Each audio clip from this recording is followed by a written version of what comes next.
Hey guys, this is Constantine, English Speaking Club HSE. Finally, I'm back with another video where I'm going to respond to all the questions that we've got here for the next meeting.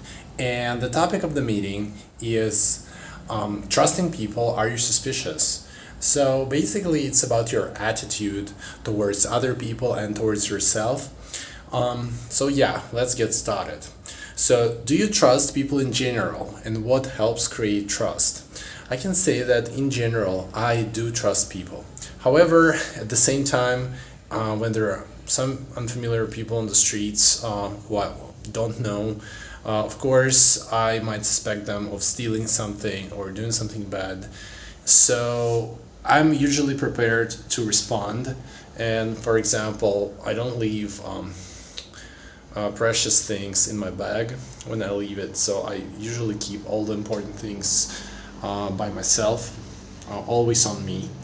And also I prefer to be prepared, because if you trust people too much, something happens and then you might waste a lot of time searching for what you need and actually restoring stuff.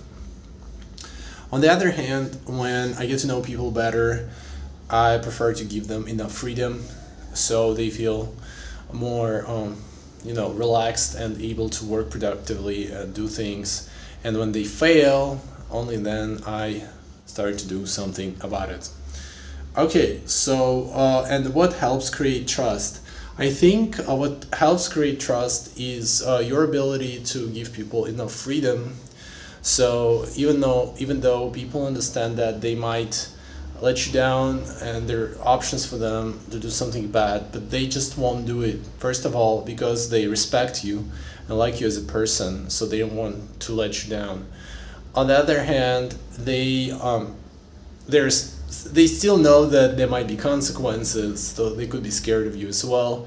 So it's another thing, even though sometimes it's not 100% related. And what also helps create trust is when you do what you have promised to do, and when people see good example and you actually don't just talk but you things that you promise, you get better results in relationships.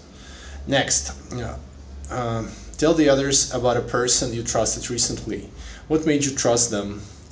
Let me think about it. So, well, usually people who I trust are people who have some certain credentials.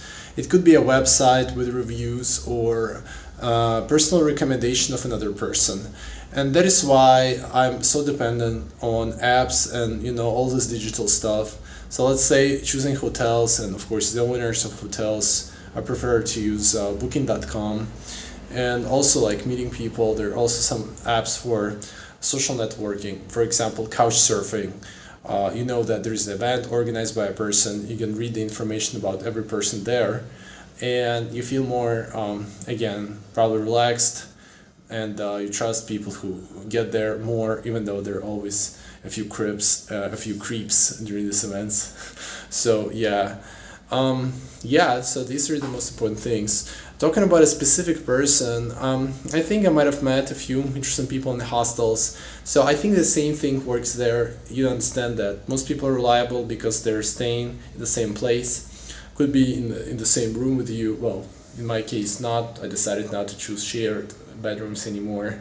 But anyway, and by the way people communicate, by how respectful they are, and how they understand your boundaries and tend to, act according to them, you realize that these people are reliable, and you have an interesting conversation with them and probably go out together and have a great time.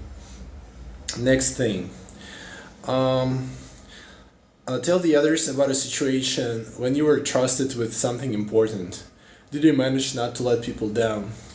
So I think there have been a few cases when I was trusted with something very important.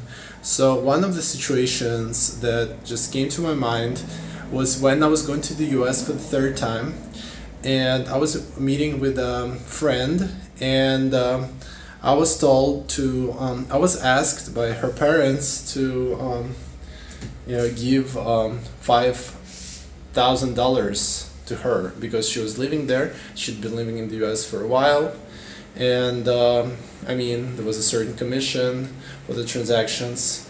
So I was trusted with this huge sum of money, and at that time it was probably more than all money that I possessed. And of course I realized that it would be possible for me just to have it or to lose it, but of course I would have never done it, and I felt very responsible. And actually I kept all this money in my backpack, which I always took with me. So I slept with it, I went to the bathroom with it, and actually I managed to deliver this money safely. Alright, and actually I felt very honored to have been given this quest. Alright, so next, did you manage not to let people down? Yeah, so in this story I didn't let people down. Who is the person you trust the most in your life? It's hard to say. I guess I really trust my family, and I think my mother, that's for sure. I know that she will do anything that she can, in order to do good things, and probably like the closest person to me ever. And then probably myself. Sometimes you can't trust yourself, but you do whatever you can do, and things happen in a way that they need to become. Alright, so something like that. Well, of course, friends. So some friends are pretty reliable, even though that people could be lazy and they have their own personal interests. But in general, I also trust my friends. Alright, so these are the main questions here. There could be some more about trust, so be prepared, We might talk a little bit more about trust in the workplace and your responsibilities of being a good employee or a good student. So be prepared to talk about that as well. And invite your friends on social media so they can join us and have a great time speaking English and getting to know each other. Remember that this club is not only about my questions, but also about networking and practicing your English speaking skills. And see you guys on Saturday. Take care. Bye.